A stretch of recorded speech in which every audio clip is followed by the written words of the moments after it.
ಶ್ರೀಕೃಷ್ಣಾಯ ನಮಃ ಶ್ರೀ ಗುರುಭ್ಯೋ ನಮಃ. ಯೋ ವಿಪ್ರಲಂಭಯ ಪ್ರೇತಮತಿಪ್ರಭೂತಾನ್ ನಿರಸ್ಯ ಕೃತವಾನ್ ಭುವಿ ತತ್ವವಾದಂ ಸರ್ವೇಶ್ವರೋ ಹರಿರಿತಿ ಪ್ರತಿಪಾದಯಂತಂ ಆನಂದತೀರ್ಥಮುನಿವರ್ಯಮಹಂ ನಮಾಮಿ. ಯಾವಾಗಲೂ ಜೀವನದಲ್ಲಿ ಪ್ರತಿಯೊಬ್ಬರಿಗೂ ಒಬ್ಬ ಜೊತೆಗಾರ ಬೇಕು ಅನ್ನುವಂಥ ಅಪೇಕ್ಷೆ ಇರುತ್ತೆ. ತಾನು ಮಾಡುವ ಎಲ್ಲ ಒಳ್ಳೆಯ ಕೆಲಸವನ್ನು ಒಬ್ಬ ಗಮನಿಸ್ತಾ ಇರಬೇಕು. ಅವನು ಅದರಿಂದ ಖುಷಿಯಾಗಬೇಕು, ನನಗವನು ಸಪೋರ್ಟ್ ಮಾಡಬೇಕು, ಅದಕ್ಕೇನಾದರೂ ಒಂದು ಒಳ್ಳೆಯ ರಿಸಲ್ಟ್ ಬೇಕು. ಏನೇ ಕೆಲಸ ಮಾಡಲಿ ಆ ಪ್ರತಿಯೊಂದು ಕೆಲಸಗಳ ಹಿನ್ನೆಲೆಯಲ್ಲಿ ಒಂದು ಭಾವ ಪ್ರತಿಯೊಬ್ಬರಲ್ಲೂ ಇರುತ್ತೆ. ಅಂಥ ಒಬ್ಬ ಸ್ನೇಹಿತ ಯಾರು ನಮ್ಮ ಜೊತೆಗೆ ಯಾವಾಗಲೂ ಇರಬೇಕು. ಅವನು ತುಂಬ ಒಳ್ಳೆಯವನಾಗಿರಬೇಕು, ಅವನಲ್ಲಿ ದೋಷಗಳಿರಬಾರ್ದು. ನಮ್ಮಲ್ಲಿ ದೋಷ ಇದ್ದಂಗೆ ಅವನಲ್ಲಿ ಯಾವ ದೋಷಗಳು ಇರಬಾರ್ದು. ಅಂಥ ಒಬ್ಬ ಒಳ್ಳೆಯ ಸ್ನೇಹಿತನನ್ನು ನಮಗೆ ಕೊಟ್ಟವರು ಶ್ರೀಮದಾಚಾರ್ಯರು, ಶ್ರೀಮಧ್ವಾಚಾರ್ಯರು. ಬೇರೆ ಯಾರಿಗೂ ಇಂಥ ಒಬ್ಬ ಸ್ನೇಹಿತನನ್ನು ಕೊಡಲಿಕ್ಕೆ ಆಗಲಿಲ್ಲ. ಶ್ರೀಮಧ್ವಾಚಾರ್ಯರು ಭೂಲೋಕಕ್ಕೆ ಬಂದು ಮಾಡಿದ್ದು ಇಷ್ಟೇ. ನೀವು ಮಾಡುವ ಪ್ರತಿಯೊಂದು ಕೆಲಸಗಳನ್ನು ನೋಡ್ತಾ ಇರುವಂತಹ ಒಬ್ಬ ನಿಮ್ಮ ಸ್ನೇಹಿತ, ಅಚ್ಚುಮೆಚ್ಚಿನ ಸ್ನೇಹಿತ ನಿಮ್ಮಲ್ಲೇ ಇದ್ದಾನೆ, ಅವನೇ ಮಹಾವಿಷ್ಣು.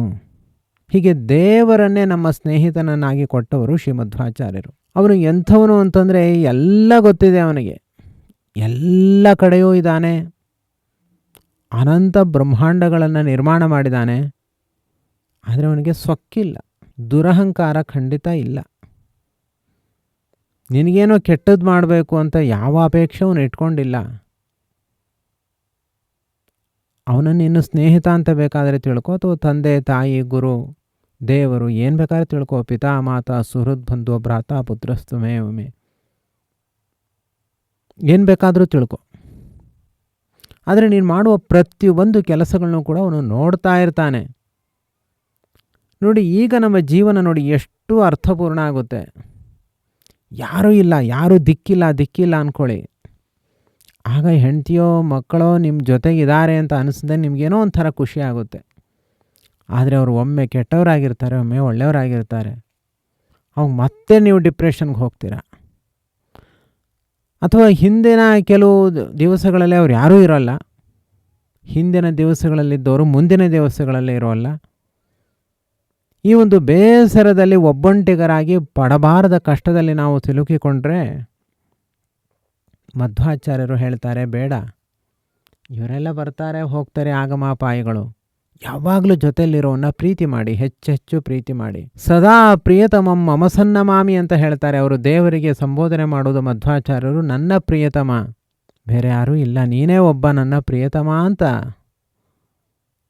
ತುಂಬ ಮುಕ್ತ ಕಂಠದಿಂದ ಅವರು ದೇವರನ್ನು ಹೊಗಳುತ್ತಾರೆ. ಮತ್ತು ನನ್ನ ಹೃದಯದಲ್ಲಿರುವಂಥವನು ಅವನು ಎಲ್ಲರ ಹೃದಯದಲ್ಲೂ ಇದ್ದಾನೆ. ಮಮ ಸ್ವಾಮಿ ಹರಿರ್ನಿತ್ಯಂ ಸರ್ವಸ್ಯ ಪ್ರಭುರೇವಚ ಇತಿ ಧ್ಯೇಯ ಸರ್ವದೇವ ಭಗವಾನ್ ವಿಷ್ಣುರವ್ಯಯ. ಮಮ ಸ್ವಾಮಿ ಸರ್ವಾಂತರ್ಯಾಮಿ, ಎಲ್ಲ ಕಡೆ ಇರೋನೇ ನನ್ನಲ್ಲೂ ಇದ್ದಾನೆ. ಏನು ಕೆಲಸ ಮಾಡಿದ್ರು ಅವನ ಖುಷಿಗೋಸ್ಕರ ಮಾಡು ಅಂತ ಎಂಥ ಒಳ್ಳೆಯ ತತ್ವವನ್ನು ನಮಗೆ ತಿಳಿಸಿದ್ರು ಅಂತ ಅನಿಸುತ್ತೆ. ಇವನು ಬರೀ ಸ್ನೇಹಿತ ಅಲ್ಲ, ಎಲ್ಲ ಜನ್ಮಗಳಲ್ಲೂ ಕೂಡ ನಮ್ಮ ಜೊತೆಗೆ ಇದ್ದು ನಾವು ಮಾಡುವಂಥ ಎಲ್ಲ ಕೆಲಸ, ಒಳ್ಳೆಯ ಕೆಲಸಗಳನ್ನು ಗುಡ್ಡೆ ಹಾಕೋತಾ ಇದ್ದಾನೆ. ಅವನ ಕಡೆ ಗುಡ್ಡೆ ಹಾಕ್ಕೊಂಡು ಒಟ್ಟಿಗೆ ಅದಕ್ಕೆ ಫಲ ಕೊಡಬೇಕು ಅಂತ, ಅನಂತ ಕಾಲದ ತನಕ ನಮಗೆ ಅನಂತ ಸುಖವನ್ನು ಕೊಡಬೇಕು ಅಂತ ಕಾಯ್ತಾ ಕೂತಿದ್ದಾನೆ ನಮ್ಮ ಹೃದಯದಲ್ಲಿ. ನಾವು ಒಳ್ಳೆಯ ಕೆಲಸ ಮಾಡಲಿಕ್ಕೆ ತುಂಬ ಕಷ್ಟಪಡ್ತೀವಿ. ಒಂದು ಜನ್ಮದಲ್ಲಿ ಒಂದು ಒಳ್ಳೆಯ ಕೆಲಸ ಮಾಡ್ತಾಯಿದ್ದೀವಿ ಅಷ್ಟೇ. ಹಾಗೆ ಅನಂತ ಜನ್ಮಗಳಿಂದ ಗುಡ್ಡೆ ಹಾಕ್ಕೊಂಡು ಬರ್ತಿದ್ದಾನೆ. ಮುಂದೊಂದು ದಿನ ನಮಗೆ ಅವನು ದೊಡ್ಡ ಒಂದು ಲೋಕಕ್ಕೆ ಕರ್ಕೊಂಡು ಹೋಗ್ತಾನೆ. ಅಲ್ಲಿ ತನ್ನ ಲೋಕವೇ, ಅದು ಬೇರೆ ಏನೂ ಅಲ್ಲ, ತನ್ನ ಮನೆಗೆ ತಾನು ಕರ್ಕೊಂಡು ಹೋಗ್ತಾನೆ. ಅಲ್ಲಿ ಕೊನೆ ತನಕ ನಮ್ಮನ್ನು ಸುಖವಾಗಿ ಇಟ್ಕೊಳ್ತಾನೆ. ತನ್ನ ಮನೆಗೆ ಕರ್ಕೊಂಡು ಹೋದ್ಮೇಲೆ ಅವನು ನಮ್ಮನ್ನು ಎಲ್ಲೋ ಮೂಲೆ ಗುಂಪು ಮಾಡಲ್ಲ, ಅವನ ಥರನೇ ನಮಗೂ ಒಂದು ರೂಪವನ್ನು ಕೊಡ್ತಾನೆ. ಅವನು ಚತುರ್ಭುಜ, ಅವನು ಚಿನ್ಮಯ, ಅವನು ಕಿರೀಟ ಹಾರ ಎಲ್ಲ ಧಾರಣೆ ಮಾಡಿದ. ನಮಗೂ ಅದೇ ಥರ ಕಿರೀಟ ಹಾರ ಎಲ್ಲ ಹಾಕಿ ಅವನ ಥರನೇ ಚಿನ್ಮಯ ಶರೀರವನ್ನಾಗಿ ಮಾಡಿ ಭಾರೀ ಖುಷಿಪಡಿಸ್ತಾನೆ. ತನ್ನ ಮನೆಯಲ್ಲೇ ಇಟ್ಕೊಂಡಿರ್ತಾನೆ. ಅದನ್ನು ನಾವು ಮೋಕ್ಷ ಅಂತ ಕರಿತೀವಿ ಅಷ್ಟೇ. ಆ ಮೋಕ್ಷ ಅನ್ನುವಂತಹ ಶಬ್ದ ಸ್ವಲ್ಪ ನಾವು ಮನೆಯಿಂದ ಹೊರಗಡೆ ಇಟ್ಟಿರುವಂತಹ ಶಬ್ದ ಆಗಿದೆ ಅದು. ವಾಸ್ತವವಾಗಿ ನಮ್ಮ ಹೃದಯದಲ್ಲಿ ಇಟ್ಕೊಳ್ಬೇಕಾಗಿರುವಂತಹ ಶಬ್ದ ಅದು. ಆ ಪರಮಾತ್ಮ ನಮಗೆ ಅಷ್ಟು ಸುಖವನ್ನು ಕೊಡ್ಲಿಕ್ಕೆ ಕಾಯ್ತಾ ಇದ್ದಾನೆ. ನಾವು ಮಾತ್ರ ಅವನನ್ನು ಮರಿತಾ ಇದ್ದೀವಿ ಅಷ್ಟೇ ಅಲ್ಲ, ಅವನನ್ನು ಪ್ರೀತಿ ಮಾಡ್ತಾ ಇಲ್ಲ. ಅವನನ್ನು ಪ್ರೀತಿ ಮಾಡಬೇಕು. ಇವ್ರನ್ನೆಲ್ಲ ಪ್ರೀತಿ ಮಾಡಿದ್ರೆ, ಹೆಂಡತಿನ ಪ್ರೀತಿ ಮಾಡಿದ್ರೆ ಸ್ವಲ್ಪ ದಿವಸ ಸುಖ ಕೊಡ್ಬೋದು, ಮಕ್ಕಳನ್ನ ಪ್ರೀತಿ ಮಾಡಿದ್ರೆ ಸ್ವಲ್ಪ ದಿವಸ ಸುಖ ಕೊಡ್ಬೋದು. ಮತ್ತು ಆ ಸುಖ ಭದ್ರ ಇಲ್ಲ, ಅಭದ್ರ ಸುಖ ಕೊಡ್ತಾರೆ. ಆದರೆ ದೇವರನ್ನು ಪ್ರೀತಿ ಮಾಡಿದ್ರೆ ಭದ್ರವಾದ ಸುಖ ಕೊಡ್ತಾನೆ. ಅದು ಯಾವತ್ತೂ ಹೋಗೋದೇ ಇಲ್ಲ, ಅಂಥ ಸುಖವನ್ನು ಕೊಡ್ತಾನೆ.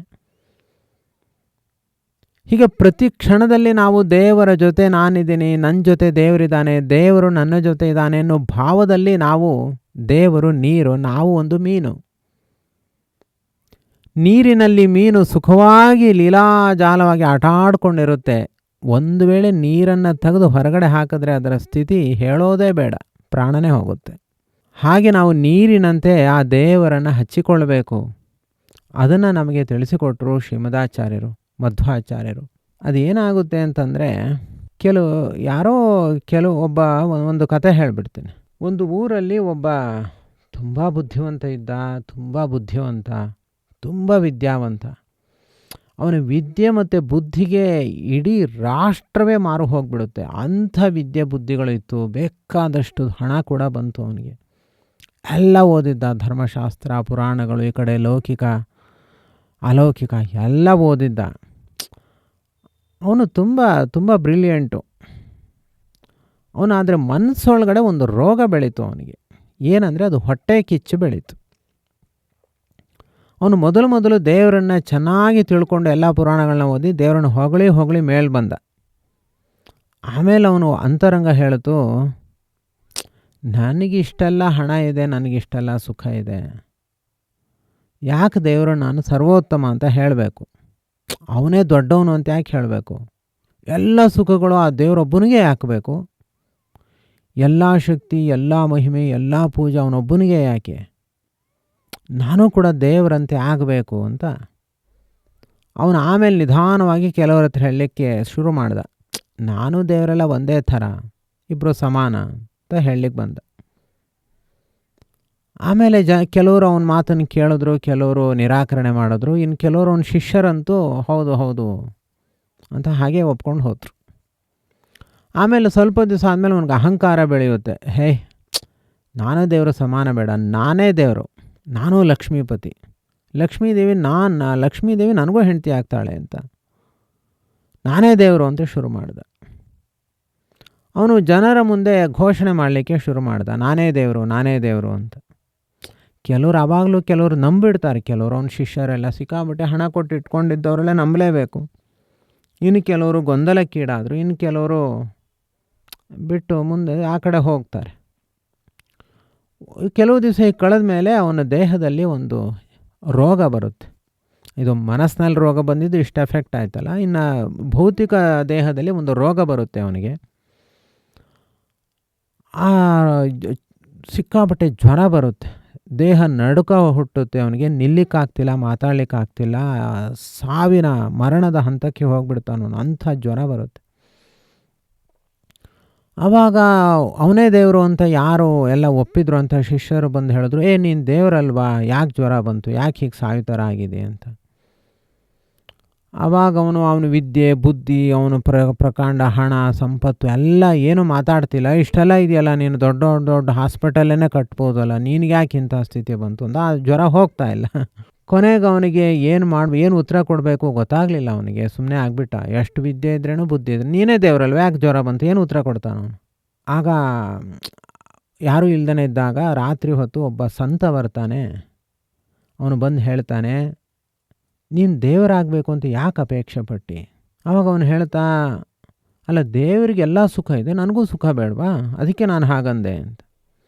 ಆಗ ಆ ಸಂತ ಹೇಳ್ತಾನಂತೆ, ನೋಡು ನೀನು ಮಾಡಿದ ತಪ್ಪಿದೆ, ದೇವರಾಗಿರೋದು ತನ್ನ ಸುಖಕ್ಕೆ ಅಂತ ಅಂದ್ಕೊಂಡ್ಬಿಟ್ಟಿದ್ದೀವಿ, ನೀನು ಎಲ್ಲ ವಿದ್ಯೆ ಎಲ್ಲೂ ಹೋಯ್ತು. ದೇವರಾಗಿರೋದು ತ್ಯಾಗಕ್ಕೋಸ್ಕರ. ನೀನು ದೇವರಾಗಬೇಕು ಅಂತಂದರೆ ಮೊದಲು ನೀನು ಹೊಣೆಗಾರಿಕೆಯನ್ನು ಹೊತ್ಕೋಬೇಕು, ಎಲ್ಲರ ದುಃಖವನ್ನು ಹೊತ್ಕೊಳ್ಳಿಕ್ಕೆ ಸಿದ್ಧ ಆಗಿರಬೇಕು. ಈ ಈ ಊರಿನಲ್ಲಿ ಈ ಗ್ರಾಮದಲ್ಲಿ ಎಷ್ಟು ಜನ ಏನೇನು ದುಃಖ ಇದೆ ಎಲ್ಲ ದುಃಖವನ್ನು ನೀನೇ ಭರಿಸ್ಬೇಕು, ಎಲ್ರಿಗೂ ಎಲ್ಲವನ್ನೂ ಕೊಡಬೇಕು, ತ್ಯಾಗ ಮಾಡಬೇಕು. ಆ ದೇವರಿಗೆ ಸ್ವಲ್ಪವೂ ಅಹಂಕಾರ ಇಲ್ಲ. ನಿನಗೆ ಅಹಂಕಾರ ಬಂದ್ಬಿಟ್ಟಿದೆ, ನಿನ್ನ ಮನಸ್ಸೊಳಗಡೆ ಪೂರ್ತಿ ಅಹಂಕಾರ ತುಂಬಿಕೊಂಡಿದೆ. ಆ ಸಂತ ಕೊನೆಗೊಂದು ಮಾತನ್ನು ಹೇಳ್ತಾನೆ, ದೇವರಾಗಬೇಕು, ನಾವೇ ದೇವರಾಗ್ತೀವಿ ಅನ್ನೋದು ಒಂದು ಅಹಂಕಾರ. ನಾನು ದೇವರನ್ನು ಕಾಣಬೇಕು ಅಂತ ಅಪೇಕ್ಷೆ ಬರಬೇಕು ಮನಸ್ಸಿನಲ್ಲಿ, ಅದು ಭಕ್ತಿ. ಅಹಂಕಾರಕ್ಕೂ ಭಕ್ತಿಗೂ ಇಷ್ಟು ವ್ಯತ್ಯಾಸ. ಹೊಟ್ಟೆ ಕಿಚ್ಚು ಬಂದರೆ ನಾನೇ ದೇವರು ಅಂತ ಅನಿಸುತ್ತೆ. ಭಕ್ತಿ ಬಂದರೆ ದೇವರ ಪಾದತಲದಲ್ಲಿ ಕೈ ಮುಗಿದು ಕುಳಿತುಕೊಳ್ಳೋಣ ಅಂತ ಅನಿಸುತ್ತೆ ಅಂತ ಹೇಳಿದಾಗ ಅವನ ಹೃದಯ ತಲ್ಲಣಿಸುತ್ತೆ. ಅವನು ಅಳ್ತಾ ಹೇಳ್ತಾನೆ, ಹೌದು, ನಾನು ದೇವರಾಗ್ಲಿಕ್ಕೆ ಪ್ರಯತ್ನ ಪಟ್ಟೆ, ಆದರೆ ಮತ್ತು ದೇವರನ್ನು ಅಲ್ಲಗಳೆದೆ. ಇನ್ನು ಮುಂದೆ ನಾನು ಅದನ್ನು ಬಿಟ್ಟುಬಿಡ್ತೀನಿ, ನಾನು ದೇವರ ದಾಸ ಅಂತ ಇನ್ಮೇಲೆ ನಾನು ಭಾವನೆಯನ್ನು ತಂದ್ಕೊಳ್ತೀನಿ, ಬದುಕ್ತೀನಿ ಅಂತ ಅವನು ಮುಂದೆ ಬದುಕನ್ನು ಕಾಣ್ತಾನೆ, ಹೊಸ ಬದುಕನ್ನು ಕಾಣ್ತಾನೆ. ಅದರಿಂದ ವಿದ್ಯೆ, ಬುದ್ಧಿ, ಹೊಟ್ಟೆ ಕಿಚ್ಚು ಇದು ಯಾವುದೂ ಕೂಡ ಕೆಲಸಕ್ಕೆ ಬರೋದಿಲ್ಲ. ಕೆಲಸಕ್ಕೆ ಬರೋದು ನಾನು ದೇವರ ದಾಸ ಅನ್ನುವಂತಹ ಭಾವ ಮಾತ್ರ. ಇದು ನಾನು ನನ್ನ ರೀತಿಯಲ್ಲಿ ಇದೊಂದು ಸುಮ್ಮನೆ ಒಂದು ಕಥೆ ಹೇಳಿದೆ ಅಷ್ಟೆ. ಅಂದರೆ ಏನಾಗುತ್ತೆ ಮನುಷ್ಯನಿಗೆ ಅಂತಂದರೆ, ಇನ್ನೊಬ್ಬರಲ್ಲಿರುವ ಸುಖ ನೋಡಿದಾಗ ನನಗದು ಬೇಕು ಅಂತಲೇ ಅಪೇಕ್ಷೆ ಪಡುತ್ತೆ. ಇದು ಎಲ್ಲಿ ತನಕ ಹೋಗಿದೆ ಅಂತಂದರೆ ದೇವರ ತನಕ ಹೋಗಿದೆ. ಆದ್ದರಿಂದ ಅನೇಕರು ನಾನೇ ದೇವರಾಗ್ತೀನಿ ಅಂತಾರೆ, ಇನ್ನು ಕೆಲವರು ನಾನೇ ದೇವರು ಆಗ್ಬಿಟ್ಟಿದ್ದೀನಿ ಅಂತಾರೆ, ಇನ್ನು ಕೆಲವರು ನಾನೇ ದೇವರ ಅವತಾರ ಅಂತ ಕೂಡ ಹೇಳ್ಕೊಂಡು ದೊಡ್ಡ ದೊಡ್ಡ ಧರ್ಮಗುರುಗಳಾಗಿ ಈ ಭೂಲೋಕದಲ್ಲಿ ಕೇರಿಯಲ್ಲಿ ದೇವರ ಸ್ವರೂಪಭೂತರಾಗಿ ನಾನೇ ದೇವರ ಸ್ವರೂಪ ಅಂತ ಹೇಳ್ಕೊಂಡು ಓಡಾಡೋರು ಇದ್ದಾರೆ. ಬೇರೆ ಏನು ಬೇಡ. ನಾನು ಒಂದು ಸಂಸ್ಥೆಯಲ್ಲಿ ಏನು ಅಧ್ಯಯನ ಮಾಡ್ತಾ ಇದ್ದೆ, ಆ ಸಂಸ್ಥೆಯಲ್ಲಿ ನಾನು ಕೊನೆಗೆ ಹೈಯರ್ ಎಜುಕೇಷನ್ ನಾನು ಮಾಡಬೇಕಾದ್ರೆ ನನಗೆ ಒಬ್ಬ ತುಂಬ ಬೆಸ್ಟ್ ಫ್ರೆಂಡ್ ಇದ್ದ ಒಬ್ಬ. ಅವನು ನನ್ನನ್ನು ಬಿಟ್ಟಿರ್ತಿರ್ಲಿಲ್ಲ, ನಾನು ಅವನನ್ನು ಬಿಟ್ಟಿರ್ತಿರ್ಲಿಲ್ಲ. ಅಂಥ ಒಳ್ಳೆ ಬೆಸ್ಟ್ ಸ್ನೇಹಿತ ಅವನು. ಆಯಿತು, ಅಲ್ಲೆಲ್ಲ ಅಧ್ಯಯನ ಮುಗೀತು. ಆಮೇಲೆ ನಾನೊಂದು ಕಡೆ ಹೋದೆ, ಅವನೊಂದು ಕಡೆ ಹೋದ. ಆಮೇಲೆ ಸುಮಾರು ವರ್ಷಗಳ ನಂತರ ಪುನಃ ಇಬ್ಬರು ಭೇಟಿಯಾದಾಗ ಅವನಿಗೆ ಎಷ್ಟೋ ದಿವಸದಿಂದ ತನ್ನ ಅಪೇಕ್ಷೆ ನನ್ನ ಹತ್ರ ಹೇಳ್ಕೊಳ್ಬೇಕು ಅನ್ನುವಂತಹ ಅಪೇಕ್ಷೆ ಇತ್ತು ಅವನಿಗೆ. ನಾನು ಸಿಕ್ಕಿದ ತಕ್ಷಣ ನೀನು ಸಿಕ್ಕಿಯಾ, ನಿನ್ನ ಹತ್ರ ನಾನು ತುಂಬ ಒಂದು ಖುಷಿ ವಿಷಯ ಹೇಳಬೇಕು. ಅವನು ತುಂಬ ಬ್ರಿಲಿಯಂಟ್, ನನಗಿಂತ ಒಳ್ಳೆ ಬ್ರಿಲಿಯಂಟ್ ಇದ್ದ, ಅವನು ತುಂಬ ಶಿಸ್ತು ಇದ್ದ. ಅವನು ಹೇಳ್ದ, ನನಗೊಬ್ಬ ದೇವರು ಸಿಕ್ಬಿಟ್ಟಿದ್ದಾನೆ, ನಿನಗೆ ಅವನನ್ನು ಪರಿಚಯ ಮಾಡಿಸ್ಬೇಕು. ಆ ದೇವರು ನಿನ್ನ ದೇವರು ಅಂದರೆ ತುಂಬ ಇಷ್ಟಪಡ್ತಿಲ್ಲ, ನೀನು ಅವನಿಗೆ ಪರಿಚಯ ಮಾಡಿಸ್ಬೇಕು ಅಂತ. ನನಗೆ ಆಶ್ಚರ್ಯ ಐತಿ, ಇಷ್ಟೊಂದು ಹಾಳಾಗ್ಬಿಟ್ಟಿಯ ನೀನು, ದೇವರು ಕಲಿಯುಗದಲ್ಲಿ ಅವತಾರನೇ ಇಲ್ವಲ್ಲ. ಅವನು ತ್ರಿಯುಗ ಅಂತ ಹೆಸರು ದೇವರಿಗೆ. ಕಲಿಯುಗದಲ್ಲಿ ದೇವ್ರಿಗೆ ಅವತಾರನೇ ಇಲ್ಲ, ನೀನು ಯಾರೋ ಮನುಷ್ಯರನ್ನು ತೊಗೊಂಡು ಬಂದು ದೇವರೇ ಅವನು ಅಂತ ಹೇಳ್ತಾ ಇದೆಯಲ್ಲ, ಏನು ತಲೆಗೆಲ್ಲ ಕೆಟ್ಟಿದೆಯಾ ನಿನಗೆ ಅಂತ ಕೇಳಿದೆ. ಅವನು ಹಾಗೆಲ್ಲ ಏನಿಲ್ಲ, ಅವರೇ ಹೇಳ್ತಾರೆ ನಾನು ದೇವರು ಅಂತ. ಅವ್ನಿಗೆ ಉತ್ತರ ಕೊಡ್ಲಿಕ್ಕೆ ಬರಲಿಲ್ಲ. ಅವ್ನು ತ್ರಿಯುಗ ಹೂತಿರಣೋದ್ಭಬಹುಷು, ನಾನು ತ್ರಿಯುಗ ಭಾಗವತದಲ್ಲಿ ಎಷ್ಟು ಕಡೆ ಇದೆ, ಕಲಿಯುಗದಲ್ಲಿ ದೇವ್ರಿಗೆ ಅವತಾರವೇ ಇಲ್ಲ, ಕಲಿಯುಗದಲ್ಲಿ ದೇವರು ಯಾವ ರೂಪದಲ್ಲೂ ಕಾಣಿಸಲ್ಲ ಮನುಷ್ಯರಿಗೆ ಅಂತ ಇದೆ ಅಂತೆಲ್ಲ ಹೇಳಿದೆ. ಅವನಿಗೆ ಉತ್ತರ ಕೊಡ್ಲಿಕ್ಕೆ ಬರಲಿಲ್ಲ. ಆಮೇಲೆ ಅವನು ಮತ್ತೆ ಅವನಿಗೂ ಏನೋ ವಿಚಾರಗಳೆಲ್ಲ ನಡೀತು. ಇರಲಿ, ಯಾಕೆ ಹೇಳ್ತಾ ಇದ್ದೀನಿ ಅಂದರೆ, ಎಂಥವರಿಗೂ ಕೂಡ ದಾರಿ ತಪ್ಪಿಸುತ್ತೆ. ಕೆಲವೊಂದು ಅಮಾನುಷವಾದ ಕ್ರಿಯೆಗಳನ್ನು ತೋರಿಸಿ ನಾನೇ ದೇವರು ಅಂತ ಹೇಳಿಬಿಡ್ತಾರೆ. ತುಂಬ ಬುದ್ಧಿವಂತಿಕೆ ಇದ್ದರೆ, ತುಂಬ ಮಾಂತ್ರಿಕ ಶಕ್ತಿ ಇದ್ದರೆ ಅಂಥವರು ಕೂಡಲೇ ಹೇಳೋದು ನಾನು ದೇವರು ಅಂತ. ಈ ಕಲಿಯುಗದಲ್ಲಿ ಆಗ್ತಾ ಇರುವಂಥ ಒಂದು ದೊಡ್ಡ ಮೋಸ ಜಾಲ ಇದು. ನಾವು ದೇವರು ಆಗ್ತೀವಿ ಅಂತ ಕೆಲವರು, ನಾನು ಆಲ್ರೆಡಿ ದೇವರು ಆಗಿಬಿಟ್ಟಿದ್ದೀನಿ ಅಂತ. ಇಂಥ ಅನರ್ಥಗಳು ಹೆಜ್ಜೆಗೆ ಇತ್ತು. ಶ್ರೀಮದಾಚಾರ್ಯ ಅವತಾರ ಮಾಡೋ ಕಾಲಕ್ಕಂತೂ ಸಾರಾಸಗಟಾಗಿ ಸಮಗ್ರ ದೇಶದಲ್ಲಿ ಇದು ಒಂದೇ ತತ್ವ ಇತ್ತು ಹೊರತು ದೇವರು ಬೇರೆ, ನಾವು ದೇವರ ದಾಸ ಅನ್ನುವಂಥ ತತ್ವ ಪೂರ್ತಿ ಅಳಿಸಿ ಹೋಗಿತ್ತು. ಅದಕ್ಕೋಸ್ಕರ ಅವರು ದೇವಲೋಕದಿಂದ, ಸತ್ಯಲೋಕದಿಂದ ಅವತಾರವನ್ನು ಮಾಡುವಂತಹ ಒಂದು ಅವಕಾಶ ಆಯಿತು. ಅವರು ಅವತಾರ ಮಾಡಿ ಹೇಳಿದ್ದು ಇಷ್ಟೇ, ದೇವರನ್ನು ನಂಬಿ, ದೇವರು ಸರ್ವೋತ್ತಮ, ಅವನ ದಾಸರು ನಾವು, ಅವನು ಬಿಂಬ, ನಾವು ಪ್ರತಿಬಿಂಬ. ಅವನು ಈಶ, ನಾವು ದಾಸ, ಇದು ಒಂದೇ ಉಸಿರು ಜೀವನದ್ದು ಅಂತ ಅವರು ಅನೇಕ ಗ್ರಂಥಗಳನ್ನು ರಚನೆ ಮಾಡಿದ್ದಾರೆ. ತುಂಬ ಗ್ರಂಥಗಳನ್ನು ರಚನೆ ಮಾಡಿದ್ದಾರೆ. ಅದರಲ್ಲಿ ಅವರು ಒಂದು ಕರ್ಮಾಚರಣೆ ಬಗ್ಗೆ ಒಂದು ಸದಾಚಾರ ಸ್ಮೃತಿ ಅಂತ ಒಂದು ಗ್ರಂಥವನ್ನು ರಚನೆ ಮಾಡಿದ್ದಾರೆ. ಅದರಲ್ಲಿ ಏನು ಹೇಳಬೇಕು, ಅವರು ವಾಸ್ತವವಾಗಿ ಏನು ಹೇಳಬೇಕು, ಬೆಳಗ್ಗೆಯಿಂದ ರಾತ್ರಿ ತನಕ ಏನೇನು ಮಾಡಬೇಕು, ಸತ್ಕರ್ಮಗಳು ಅಂದರೆ ಯಾವುದು ಏನು ಅಷ್ಟು ಹೇಳಬೇಕು ತಾನೆ. ಅವರು ಎಲ್ಲ ಹೇಳ್ತಾರೆ, ಇಲ್ಲ ಅಂತಲ್ಲ, ಎಲ್ಲವನ್ನೂ ಹೇಳ್ತಾರೆ. 4 ಆಶ್ರಮದವ್ರದ್ದು, 4 ವರ್ಣದವ್ರದ್ದು ಕರ್ಮಗಳು ಎಲ್ಲವನ್ನೂ ಹೇಳ್ತಾರೆ. ಹೇಳಿ ಅವ್ರು ಹೇಳೋದು, ಅದು ಹೆಚ್ಚು ಅವ್ರು ಹೇಳೋದೇನು ಅಂತಂದರೆ, ದ್ವಾವಿಮೋ ಪುರುಷೋ ಲೋಕೆ ಕ್ಷರಶ್ಚಾಕ್ಷರ ಏವಚ ಕ್ಷರಸ್ಸರ್ವಾಣಿ ಭೂತಾನಿ ಕೂಟಸ್ಥೋ ಅಕ್ಷರ ಉಚ್ಯತೆ ಉತ್ತಮ ಪುರುಷಸ್ತ್ವನ್ಯಃ ಪರಮಾತ್ಮೇತ್ಯುತಃ ಹೃದಃ ಯೋ ಲೋಕತ್ರಯಮಾವಿಶ್ಯ ಬಿಭರ್ತಿ ಅವ್ಯಯ ಈಶ್ವರಃ. ಎಲ್ಲ ಕಡೆ ಹೇಳೋದೇ ಇಷ್ಟು ಅವರು, ದೇವರು ಸರ್ವೋತ್ತಮ, ನಾವೆಲ್ಲರೂ ಅವನ ಅಧೀನರು. ಈ ಒಂದು ಜ್ಞಾನ ನಿಮಗೆ ಬಂದರೆ ಅದೇ ನಿಜವಾದ ಕರ್ಮಾಚರಣೆ, ಅದೇ ನಿಜವಾದ ಮಡಿ, ಅದೇ ನಿಜವಾದ ಜೀವನ, ಅದೇ ನಿಜವಾದ ಮನುಷ್ಯತ್ವ. ಅದು ಇಲ್ಲದೆ ನೀವು ಏನು ಮಾಡಿದ್ರೂ ಕೂಡ ಅದು ವ್ಯರ್ಥ. ದೇವರ ನಾಮಸ್ಮರಣೆಗೆ, ದೇವರ ಎಚ್ಚರಿಕೆಯ ಬಗ್ಗೆ ಅವರು ಎಷ್ಟು ಎಚ್ಚರಿಸ್ತಾರೆ ಅಂತಂದರೆ, ನಿದ್ರೆಯಲ್ಲಿ ರಾತ್ರಿ ಹೊತ್ತು ಏನಾದರೂ ನಿಮಗೆ ಎಚ್ಚರಿಕೆ ಆದರೆ ದೇವರ ಹೆಸರನ್ನು ಹೇಳಿ ಮಲಗಿಕೊಳ್ಳಿ. ಅದು ನಿದ್ರೆಯಲ್ಲಿ ನೀವೇನೋ ಗೊಣಗೊಣ ಅಂದರೆ ಸಾಲಲ್ಲ, ಸ್ವಲ್ಪ ಜೋರಾಗಿ ಗಟ್ಟಿಯಾಗಿ ಹೇಳಿ ಮಲಗಿ. ಅಕ್ಕಪಕ್ಕದಲ್ಲಿರೋರಿಗೆ ಏನಾದರೂ ನೀವು ಹೇಳಿದ್ದು ಕೇಳಿಸಿ ಅವ್ರಿಗೆ ಎಚ್ಚರ ಆದರೆ ಅವರ ಪಾಪವೂ ಕೂಡ ಪರಿಹಾರ ಮಾಡಿದಂತೆ ಆಗುತ್ತೆ. ಅಂದರೆ ತೊಂದರೆ ಕೊಡಿ ಅಂತೆಲ್ಲ ಹೇಳಿದ್ದು. ಅಂದರೆ ವಿಠ್ಠಲ ವಿಠ್ಠಲ, ಹರಿ ನಾರಾಯಣ, ಹರೇ ಕೃಷ್ಣ ಕೃಷ್ಣ ಕೃಷ್ಣ ಹರೇ ಹರೇ ಹೇಳ್ತಾನೆ ಇರಿ ನಿರಂತರವಾಗಿ. ಏನೇ ಒಂದು ಕೆಲಸವನ್ನು ಮಾಡಬೇಕಾದ್ರೆ ಕೆಲಸ ಮಾಡಿದ ಮೇಲೆ ಆ ಕ್ಷಣದಲ್ಲಿ ಕನೆಕ್ಟ್ ಆಗಿ ದೇವರ ಜೊತೆ ದೇವರಿಗೆ ಅದನ್ನು ಸಮರ್ಪಣೆ ಮಾಡಿ. ಸೊ ಅದು ನೀವು ಮಾಡಿರುವಂಥ ಈ ಸಣ್ಣ ಪುಟ್ಟ ಕೆಲಸಗಳು ಶಾಶ್ವತವಾಗಿ ನಿಮಗೆ ಫಲವನ್ನು ಕೊಡುತ್ತೆ. ನೀವೇನೇ ಲೌಕಿಕ ಕುರುಭುಂಕ್ಷ ಚಕರ್ಮ ನಿಜಂ ನಿಯತಂ, ನೀವೇನೇನು ಕೆಲಸ ಮಾಡ್ತಾ ಇದ್ದೀರಿ ಮಾಡ್ಕೊಳ್ಳಿ, ದೇವರ ಬಗ್ಗೆ ಎಚ್ಚರಿಕೆ ಇರಲಿ ಅಂತ. ಹೀಗೆ ದೇವರ ಬಗ್ಗೆ ಒಂದು ಸರ್ವೋತ್ತಮತ್ವೇನ ಜಾಗೃತಿ ಮೂಡಿಸಿದವರು ಮಧ್ವಾಚಾರ್ಯರು. ಅಷ್ಟೊಂದು ಜಾಗೃತಿ ಬಹುಶಃ ಇಸ್ಕಾನ್ ಧರ್ಮದಲ್ಲಿ ನೀವು ಕೇಳ್ತೀರಿ ಅಂತ ಅನಿಸುತ್ತೆ, ಇನ್ನೆಲ್ಲೂ ಕೂಡ ಕಾಣಿಸಲ್ಲ. ಆದರೆ ಆ ಇಸ್ಕಾನ್ಗೂ ಕೂಡ ಮೂಲ ಮಧ್ವಾಚಾರ್ಯರು ಅನ್ನೋದು ಕೂಡ ನಿಮಗೆ ಗೊತ್ತಿದೆ. ಇರಲಿ, ಅದರ ಬಗ್ಗೆ ನಾನಿಲ್ಲಿ ಟಾಪಿಕ್ ತಗೊಳ್ಳಲ್ಲ. ಅಂದರೆ ನಮ್ಮ ಪ್ರಪಂಚದಲ್ಲಿ ದೇವರನ್ನು ಒಪ್ಪಿ ಅವನ ದಾಸರಾಗಿ ನಾವು ಬದುಕಬೇಕು ಅಂತ ತೋರಿಸಿಕೊಟ್ಟ ಏಕೈಕ ಮಹಾಗುರುಗಳು ಅಂದರೆ ಅದು ಮಧ್ವಾಚಾರ್ಯರು ಮಾತ್ರ. ಇನ್ಯಾರಿಗೂ ಇಂಥ ಅವಕಾಶಗಳು ಸಿಗಲಿಲ್ಲ. ದೇವರೇ ಇಲ್ಲ ಅಲ್ಲ, ದೇವರೇ ಇಲ್ಲದೆ ಹೇಗೆ ಸಾಧ್ಯ? ನಾವೆಲ್ಲರೂ ಕೂಡ ದೇವರು, ಹೇಗೆ ಸಾಧ್ಯ ಇದೆಲ್ಲ? ಈಗ ಒಂದು ರಾಜ್ಯದಲ್ಲಿ ಒಬ್ಬ ಮುಖ್ಯಮಂತ್ರಿ, ಒಂದು ರಾಷ್ಟ್ರಕ್ಕೆ ಒಬ್ಬ ಪ್ರಧಾನಮಂತ್ರಿ, ಇಬ್ಬರು ಮುಖ್ಯಮಂತ್ರಿ ಹೇಗೆ ಸಾಧ್ಯ? ಎಲ್ಲರೂ ಮುಖ್ಯಮಂತ್ರಿಗಳೇ ಆಗಿಬಿಟ್ರೆ ಅದು ಸಾಧ್ಯ ಇದೆಯಾ? ಅಲ್ಲ, ಈಗಲ್ಲ ಮುಂದೊಂದು ದಿನ ಮುಖ್ಯಮಂತ್ರಿಗಳೇ ಎಲ್ಲರೂ ಆಗ್ತಾರೆ ಅಂದರೆ ಆವಾಗ ಈ ಸಮಸ್ಯೆ ಬರಲ್ವಾ? ಎಲ್ಲರೂ ಮುಖ್ಯಮಂತ್ರಿ ಆದರೆ ಒಬ್ಬ ಬಾಗಿಲು ಹಾಕ್ತಾನೆ, ಒಬ್ಬ ಬಾಗಿಲು ತೆಗಿತಾನೆ. ಎಷ್ಟು ಅದರಿಂದ ಅವ್ಯವಸ್ಥೆಗಳು ಆಗುತ್ತೆ. ಅದೇನಾಗುತ್ತೆ ಅಂತಂದರೆ ಅವರ ಸುಖ ನಮಗೆ ಬೇಕು ಅಂತ, ಅಲ್ಲಿ ಜವಾಬ್ದಾರಿ ವಿಷಯ ಬರಲ್ಲ ಅಥವಾ ಹೊಣೆಗಾರಿಕೆ ವಿಷಯ ಬರಲ್ಲ, ಅವರ ಸುಖ ನಮಗೆ ಬೇಕು ಅಂತ. ಈ ದ್ವೈತ ಸಿದ್ಧಾಂತ ಅಂತ ಹೇಳಿದಾಗ ಬರುವಂಥ ಒಂದು ದೊಡ್ಡ ಸಮಸ್ಯೆ ಭೇದ ಮತ್ತು ತಾರತಮ್ಯ ಅಂತ. ದೇವರ ಬಗ್ಗೆ ಬಿಡಿ, ಹೆಚ್ಚು ಯಾರು ತಲೆ ಕೆಡಿಸ್ಕೊಳ್ಳಲ್ಲ, ಆಯಿತು ದೇವರನ್ನು ಒಪ್ಪಿಬಿಡೋಣ ಅಂತಾರೆ. ಆದರೆ ಈ ತಾರತಮ್ಯ ಪದವನ್ನು ಕೇಳಿದಾಗ ಸಿಡಿದು ನಿಲ್ತಾರೆ, ಎಲ್ಲರೂ ಕೂಡ ಸಿಡಿದು ನಿಲ್ತಾರೆ. ಏನು ತಾರತಮ್ಯ ಮಾಡ್ತೀರಾ ಅಂತ. ಅದೊಂದು ಅವಾಚ್ಯ ಶಬ್ದ ಆಗಿದೆ. ಇವತ್ತಿನ ದಿವಸ ತಾರತಮ್ಯ ಅಂತ ಪ್ರಯೋಗ ಮಾಡಿದ್ರೆ ಅದೊಂದು ಅವಾಚ್ಯ ಶಬ್ದ, ಹೇಳಬಾರದ ಶಬ್ದವನ್ನು ಪ್ರಯೋಗ ಮಾಡಿದ್ದಾನೆ ಬಾಯಲ್ಲಿ ಅಂತ ಅವನು ದೂರ ಇಟ್ಬಿಡ್ತಾರೆ. ಬಹುಶಃ ಏನು ಬೋಳಿ ಮಗ ಸೂಳೆ ಮಗ ಅಂತ ಹೇಳಿದ್ರೆ ದೂರ ಇಡಲ್ಲ, ಈ ಶಬ್ದವನ್ನು ಪ್ರಯೋಗ ಮಾಡಿಬಿಟ್ರೆ ಅಷ್ಟು ದೂರ ಇಡುವಂತಹ ಪರಿಸ್ಥಿತಿ ಬಂದಿದೆ. ಯಾಕೆ? ಕಾರಣ ಏನು ಅಂದರೆ ಅದರ ಅಪಾರ್ಥವನ್ನು ಮಾಡಿಕೊಂಡು.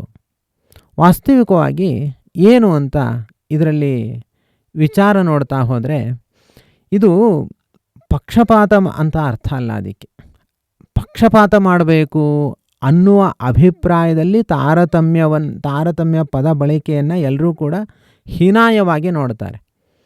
ಆದರೆ ಪಕ್ಷಪಾತ ಎಂಬ ಅಭಿಪ್ರಾಯ ಇದರ ಹಿಂದೆ ಇಲ್ಲ. ಇದರ ಹಿಂದೆ ಇರೋದು ಪ್ರತಿಯೊಬ್ಬರಿಗೂ ನ್ಯಾಯವನ್ನು ಕೊಡಬೇಕು ಅಂತ. ಈಗ ಎಲ್ಲರೂ ಊಟಕ್ಕೆ ಕೂತಿದ್ದಾರೆ, ತಂದೆ ತಾಯಿ ಮಕ್ಕಳು ಮೊಮ್ಮಕ್ಕಳು ಎಲ್ಲರೂ ಕೂತಿದ್ದಾರೆ ಊಟಕ್ಕೆ. ತಾರತಮ್ಯ ಮಾಡಬೇಡಿ, ಎಲ್ಲರಿಗೂ ಒಂದೇ ಥರ ಬಡಿಸಿ ಅಂತ ಹೇಳ್ತಾರೆ ಅಡುಗೆ ಮಾಡಿದವರು ಅಥವಾ ಮನೆ ಯಜಮಾನರು. ಅವಾಗ ನೀವು ಎಲ್ರಿಗೂ 11 ಚಪಾತಿ ಹಾಕ್ಕೊಂಡು ಬರ್ತೀರಾ? ಎಲ್ರಿಗೂ 11 ಚಪಾತಿ. ಅಜ್ಜನಿಗೆ, ಅಜ್ಜಿಗೆ, ಅಪ್ಪ ಅಮ್ಮ, ಮಕ್ಕಳು ಮೊಮ್ಮಕ್ಕಳು, ಸಣ್ಣ ಮಗು, 1 ವರ್ಷದ ಮಗು, 2 ವರ್ಷದ ಮಗು, ಎಲ್ರಿಗೂ 11 ಚಪಾತಿ. ತಾರತಮ್ಯ ಮಾಡಬಾರ್ದು. ಎಲ್ಲರೂ 11 ಚಪಾತಿ ತಿನ್ನಬೇಕು ಅಂತ ಹೇಳಲಿಕ್ಕೆ ಸಾಧ್ಯ ಇದೆಯಾ? ಇಲ್ಲ, ಆಗಲ್ಲ. ಅದು ಪ್ರಾಕ್ಟಿಕಲ್ಲಾಗಿ ನಡೆಯಲ್ಲ.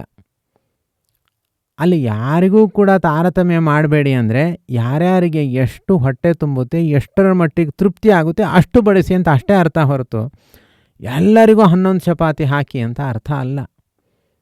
ಕೆಲವರಿಗೆ 1 ಚಪಾತಿ ಸಾಕು, ಕೆಲವರಿಗೆ 3 ಸಾಕು, ಕೆಲವರಿಗೆ 11 ಸಾಲಲ್ಲ, ಕೆಲವ್ರಿಗೆ 15 ಬೇಕಾಗುತ್ತೆ. ಆದ್ದರಿಂದ ಇಲ್ಲಿ ತಾರತಮ್ಯ ಮಾಡಬೇಡಿ ಅಂತಂದರೆ ಅವರವರ ಮನಸ್ಸನ್ನು ತುಂಬಿಸಿ ಅಂತ ಅರ್ಥ. ಪ್ರತಿಯೊಬ್ಬರಿಗೂ ಕೂಡ ಗೌರವ ಕೊಡಿ, ಅವರವರ ಸ್ಥಾನಮಾನಕ್ಕೆ ಗೌರವ ಕೊಡಿ ಅಂತ ಅರ್ಥ. ಆದ್ದರಿಂದ ತಾರತಮ್ಯ ಮಾಡಿದ್ರೇ ಗೌರವ, ತಾರತಮ್ಯ ಬಿಟ್ಟರೆ ಅಗೌರವ ಆಗುತ್ತೆ, ಅನರ್ಥ ಆಗುತ್ತೆ. ಎಲ್ರಿಗೂ ಕೂಡ ಗೌರವ ಕೊಡಬೇಕು, ಎಲ್ಲರನ್ನೂ ಕೂಡ ಪ್ರೀತಿ ಮಾಡಬೇಕು ಅನ್ನೋ ಸಂದೇಶವನ್ನು ತಿಳಿಸಿದವರು ಅದು ಶ್ರೀಮದಾಚಾರ್ಯರು ಮಾತ್ರ. ಯಾಕೆ ಅಂದರೆ ಎಲ್ಲರ ಹೃದಯದಲ್ಲಿ ದೇವರಿದ್ದಾನೆ. ಶುನಿಚೈವ ಶ್ವಪಾಕೇಚ ಪಂಡಿತ ಸಮದರ್ಶಿನ ಅಂತ. ಒಂದು ನಾಯಿ, ಒಂದು ಯಾರು ಕನಿಷ್ಠ ದರ್ಜೆ ಒಬ್ಬ ವ್ಯಕ್ತಿ, ಒಬ್ಬ ಬ್ರಾಹ್ಮಣ, ಒಬ್ಬ ದೇವತೆ, ಒಬ್ಬ ಋಷಿ, ಒಬ್ಬ ಗಂಧರ್ವ, ಎಲ್ಲರನ್ನೂ ಕೂಡ ಇಟ್ಟರೆ ಎಲ್ಲರಲ್ಲೂ ದೇವರು ಸಮಾನವಾಗಿ ಇದ್ದಾನೆ. ಆ ದೇವರನ್ನು ಅರಿತು ಅವರವರಿಗೆ ತಕ್ಕಂತೆ ನೀನು ಉಪಚಾರಗಳನ್ನು ಸಲ್ಲಿಸು, ಗೌರವವನ್ನು ಸಲ್ಲಿಸು ಅಂತ ಹೇಳುವಂತಹ ಸಿದ್ಧಾಂತ. ಅದನ್ನು ಬಿಟ್ಟು ಎಲ್ಲರೂ ಸಮಾನ, ಎಲ್ಲರಿಗೂ 11 ಚಪಾತಿ ಹಾಕಿ ಎಲ್ಲರನ್ನು ಒಂದೇ ಕಡೆ ಕೂಡಿಸಿ ಅನ್ನೋದು ಅಭಿಪ್ರಾಯ ಅಲ್ಲ. ಅದು ನೀವು ಒಬ್ಬರಿಗೆ ನ್ಯಾಯ ಸಲ್ಲಿಸಲಿಕ್ಕೆ ಹೋಗಿ ಉಳಿದ 10 ಜನಕ್ಕೆ ಅನ್ಯಾಯ ಒದಗಿಸಿದಂತೆ ಆಗುತ್ತೆ. ಎಲ್ಲರಿಗೂ ಖುಷಿಪಡಿಸ್ಬೇಕು. ಅಂದರೆ ಅವರವರಿಗೆ ತಕ್ಕಂತೆ ನಾವು ಉಪಚಾರಗಳನ್ನು ಮಾಡಬೇಕು. ಇದೇ ತಾರತಮ್ಯ. ಭೇದ ಅಂದರೂ ಇದೇ ಅರ್ಥ. ಇವತ್ತಿನ ದಿವಸ ಆಯುರ್ವೇದ, ಹೋಮಿಯೋಪತಿಗಳಲ್ಲಿ ಇದರ ಬಗ್ಗೆ ಸ್ವಲ್ಪ ಕಲ್ಪನೆ ಇದೆ. ಇಂಗ್ಲೀಷಲ್ಲಿ ಅಷ್ಟಿಲ್ಲ. ಇಂಗ್ಲೀಷ್ ಮೆಡಿಸನ್ನಲ್ಲಿ ಅವರು ವೈದ್ಯರು ಆ ಪ್ರತಿಯೊಬ್ಬ ವ್ಯಕ್ತಿಗೂ ಒಂದೊಂದು ರೋಗವನ್ನು ಪ್ರತ್ಯೇಕವಾಗಿ ಪರಿಗಣಿಸಿ ಪ್ರತಿಯೊಬ್ಬರಿಗೂ ಬೇರೆ ಬೇರೆ ಚಿಕಿತ್ಸೆಯನ್ನು ಕೊಡಬೇಕು. ಎಲ್ಲರಿಗೂ ಒಂದೇ ಅಪ್ಲಿಕೇಶನ್ ಆಗಲ್ಲ. ಇವರಿಗೆ ಇಂಥ ಕಾಯಿಲೆ ಬಂದಿದೆ ಅನ್ನೋ ಮಾತ್ರಕ್ಕೆ ಎಲ್ಲರಿಗೂ ಕೊಡೋ ಮೆಡಿಸನ್ನ ಅವನಿಗೆ ಕೊಡಲಿಕ್ಕಾಗಲ್ಲ. ಅವನ ದೇಹದ ಸ್ಥಿತಿಗತಿಗಳು ಬೇರೆ, ಅವರ ಆರೋಗ್ಯಗಳು ಬೇರೆ, ಅವರ ಮನಸ್ಸಿನ ಸ್ಥಿತಿಗಳು ಬೇರೆ, ಎಲ್ಲವನ್ನು ನೋಡಿಕೊಂಡು ಪ್ರತಿಯೊಬ್ಬರಿಗೂ ಭಿನ್ನಾಶ್ಚ ಭಿನ್ನ ಧರ್ಮಾಶ್ಚ ಅಂತ ಹೇಳಿದವರು ಅವರು ಶ್ರೀಮದಾಚಾರ್ಯರು. ಪ್ರತಿಯೊಬ್ಬರಿಗೂ ಬೇರೆ ಬೇರೆ ಬೇರೆ ಬೇರೆ, ಎಲ್ಲವೂ ಬೇರೆ ಬೇರೆ. ಅದು ಪ್ರಾಕ್ಟಿಕಲ್ಲಾಗಿ ಇರೋದನ್ನು ಅವ್ರು ಹೇಳಿದ್ದು ಅಷ್ಟೇ. ದ್ವೈತ ಸಿದ್ಧಾಂತ ಬಹಳ ಸುಲಭ, ಬಹಳ ಪ್ರಾಕ್ಟಿಕಲ್ಲು, ತುಂಬ ಈಸಿ ಆದ್ದರಿಂದ ಯಾರೂ ಇದನ್ನು ಒಪ್ಪಲ್ಲ. ಏನಿದೆಯೋ ಅದನ್ನೇ ಹೇಳಿದ್ರು ಅವರು. ಏನಿದೆ ಅದನ್ನೇ ಹೇಳ್ತೀರಿ, ಇಲ್ಲದನ್ನು ಹೇಳಿ ಅಂತ ಬೇರೆಯವರ ಚಿಂತನೆ. ತುಂಬ ಬುದ್ಧಿವಂತರಾಗ್ಬಿಟ್ರೆ ಇದ್ದದ್ದನ್ನೇ ಹೇಳ್ತೀರಿ, ಜಗತ್ತು ಸತ್ಯ ಅಂತ ನಮ್ಮ ಕಣ್ಣಿಗೆ ಕಾಣಿಸ್ತಾ ಇದೆ, ಅದನ್ನೇ ನೀವು ಮತ್ತೆ ಸತ್ಯ ಅಂತ ಹೇಳೋದು. ಆದ್ದರಿಂದ ಇದನ್ನು ಸುಳ್ಳು ಅಂತ ಹೇಳಿ ಅಂತ ಅವ್ರ ಆರ್ಗ್ಯುಮೆಂಟು. ಯಾವುದು ಕಾಣಿಸುತ್ತೋ ಅದು ಸತ್ಯ ಅಲ್ಲ ಅಂತ. ಯಾರು ಪ್ರಾಮಾಣಿಕರು ಅಂತ ಅನ್ನಿಸ್ತಾರೋ ಅವ್ರು ಪ್ರಾಮಾಣಿಕರಲ್ಲ ಅಂತ ಅಂದರೆ ಹೇಗೆ ಅರ್ಥ ಅದು? ಅದರಿಂದ ಅದು ಪ್ರಾಕ್ಟಿಕಲ್ಲಾಗಿ ಏನಿದೆ ಅದನ್ನು ಅಪ್ಲಿಕೇಶನ್ ಬೇಕು. ಯಾವುದು ಹೇಗೆ ಇದೆಯೋ ಅದನ್ನು ಹಾಗೆ ಯಥಾವತ್ತಾಗಿ ಒಪ್ಪಿಕೊಳ್ಳುವಂತಹ ಒಂದು ಹೃದಯವಂತಿಕೆ ದ್ವೈತ ಸಿದ್ಧಾಂತ, ಬೇರೆ ಇನ್ನೇನೂ ಇಲ್ಲ. ಎಲ್ಲವೂ ಭಿನ್ನ, ಎಲ್ಲವೂ ಬೇರೆ ಬೇರೆ, ಎಲ್ಲವೂ ಪ್ರತ್ಯೇಕವಾಗಿ ಅವುಗಳದ್ದೇ ಆದ ಅಸ್ತಿತ್ವವನ್ನು ಹೊಂದಿರುವಂಥ ಒಂದು ಸಿದ್ಧಾಂತ ಇದು ಅಷ್ಟೇ. ಎಲ್ಲರೂ ಸಮಾನರು, ಎಲ್ಲರೂ ಒಂದೇ, ಎಲ್ಲರೂ ದೇವರು ಅಂತ ಇದು ಹೇಳಲ್ಲ. ಇವತ್ತಿನ ದಿವಸ ನಮ್ಮ ಮನೆಯಲ್ಲಿ ಒಬ್ಬ ಯಜಮಾನ ಇರ್ತಾನೆ, ಆಮೇಲೆ ಒಬ್ಬ ಉಳಿದವರೆಲ್ಲರೂ ಕೂಡ ಅವನಿಗೆ ಅನುಸಾರಿಯಾಗಿ ಅವರವರು ತಮ್ಮ ತಮ್ಮ ಸ್ಥಾನಮಾನಗಳಲ್ಲೇ ಇರ್ತಾರೆ. ಎಲ್ಲರೂ ಯಜಮಾನರೇ ಆಗಿಬಿಟ್ರೆ, ಭೇದವನ್ನೇ ಒಪ್ಪದೇನೆ ಇದ್ದರೆ, ಎಲ್ಲರೂ ಒಂದೇ ಅಂತ ಹೇಳಿಬಿಟ್ರೆ ಆ ಮನೆ ಸ್ಥಿತಿ ಏನಾಗುತ್ತೆ?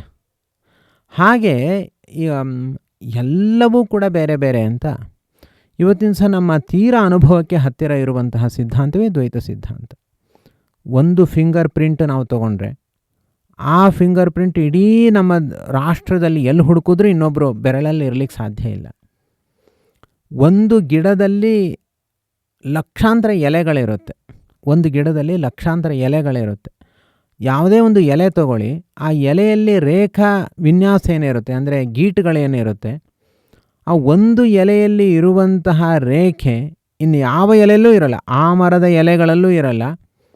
ಸಮಸ್ತ ನೀವು ಪ್ರಪಂಚದಲ್ಲಿ ಬೇರೆ ಯಾವುದೇ ಗಿಡ ಮರದ ಹತ್ರ ಹೋಗಿ ಅದೇ ಥರ ತೋರಿಸ್ಬೇಕು, ಅದೇ ಬಣ್ಣ, ಅದೇ ರುಚಿ, ಅದೇ ಆಕಾರ, ಅದೇ ಗೀಟುಗಳು ತೋರಿಸಿ ನೋಡೋಣ. ಇಲ್ಲ, ಪ್ರತಿಯೊಂದು ಭಿನ್ನ ಭಿನ್ನ, ಪ್ರತಿಯೊಂದರಲ್ಲೂ ವೆರೈಟಿ ಇದೆ ಅಲ್ವಾ. ನಮಗೀಗ QR ಕೋಡ್ ಸ್ಕ್ಯಾನ್ ಮಾಡಿದಾಗ ಗೊತ್ತಾಗ್ಬಿಡುತ್ತೆ ಅಲ್ಲ, ಎಲ್ಲ ಪ್ರತಿಯೊಬ್ಬರಿಗೂ ಭಿನ್ನ ಭಿನ್ನ QR ಕೋಡು. ಹಾಗೆ ಇದು ದ್ವೈತ ಸಿದ್ಧಾಂತ. ದ್ವೈತ ಸಿದ್ಧಾಂತದಿಂದ ಜಗತ್ತು ನಡೀತಾ ಇರೋದು. ಅಂದರೆ ಎಲ್ಲವೂ ಪ್ರಾಕ್ಟಿಕಲ್ಲಾಗಿ ಪ್ರತಿಯೊಂದು ಕೂಡ, ಇದೆಲ್ಲವೂ ಕೂಡ ಸುಳ್ಳು. ನಿನಗಿರ್ಬೇಕು ಹಚ್ಚಿ ಸುಳ್ಳು, ನಿನಗೆ ರೋಗ ಬಂದಿದ್ದು ಸುಳ್ಳು, ನಿನಗೆ ಜ್ವರ ಬಂದಿದ್ದು ಸುಳ್ಳು ಅಂದರೆ ಯಾರಿಗೆ ತಾನೇ ಸಿಟ್ಟು ಬರಲ್ಲ? ಜ್ವರ ಬಂದು ಅಳ್ತಾ ಇರ್ತಾನೆ, ನಿಂಗೆ ಜ್ವರ ಬಂದಿದ್ದೇ ಸುಳ್ಳು ಅಂದ್ಬಿಡೋದು ಒಳ್ಳೆಯದಾ? ಇಲ್ಲ, ಹೌದು ನಿಂಗೆ ಜ್ವರ ಬಂದಿದ್ದು ಸತ್ಯ, ಅದಕ್ಕೆ ಈ ಔಷಧಿ ತಗೋ ಅಂತ ಹೇಳೋದು ಒಳ್ಳೆಯದಾ? ಆದ್ದರಿಂದ ಈ ಸತ್ಯವನ್ನು ಹೇಳಲಿಕ್ಕೋಸ್ಕರವೇ ಬಂದಿದ್ದು ಶ್ರೀಮದಾಚಾರ್ಯರು. ಇದೇ ಅವರ ಮುಖ್ಯ ಉದ್ದೇಶ. ಇನ್ನು ಸಮಾನತೆ ಹೋಗಿದೆ. ದ್ವೈತ ಸಿದ್ಧಾಂತದಿಂದ ಎಲ್ಲ ಕಡೆ ಸಮಾನತೆ ಹಾಳಾಗಿದೆ ಅಂತ ಒಂದು ಸಹಜವಾಗಿ ಎಲ್ರಿಗೂ ಬರುವಂಥ ಒಂದು ಪ್ರಶ್ನೆ. ಅಂದರೆ ಸಮಾನತೆ ಅಂತಂದ್ರೆ ಏನು, ಅದನ್ನು ನಾವು ಅರ್ಥ ಮಾಡ್ಕೊಳ್ಬೇಕು. ಎಲ್ಲರೂ ಒಂದೇ ಆಗಬೇಕು ಅನ್ನೋದು ಸಮಾನತೆ ಅಲ್ಲ. ಎಲ್ಲರಿಗೂ ಒಂದೇ ಸ್ಥಾನ, ಒಂದೇ ಅಧಿಕಾರ, ಒಂದೇ ಹೊಣೆಗಾರಿಕೆ ಅನ್ನೋದು ಕೂಡ ಸಮಾನತೆ ಅಲ್ಲ. ಎಲ್ಲರೂ ಯಜಮಾನರು, ಎಲ್ಲರೂ ದೇವರಾಗೋದು ಅನ್ನೋದು ಕೂಡ ಸಮಾನತೆ ಅಲ್ಲ. ಇದೆಲ್ಲ ಅಪಾರ್ಥವೇ ಆಗುತ್ತೆ ಸಮಾನತೆ ಅಂದರೆ. ಸಮಾನತೆ ಅಂದರೆ ಎಲ್ಲರೂ ಒಂದೇ ನಿಯಮಕ್ಕೆ ಒಳಪಟ್ಟಿರಬೇಕು ಅಂತ ಅಷ್ಟೇ ಅರ್ಥ.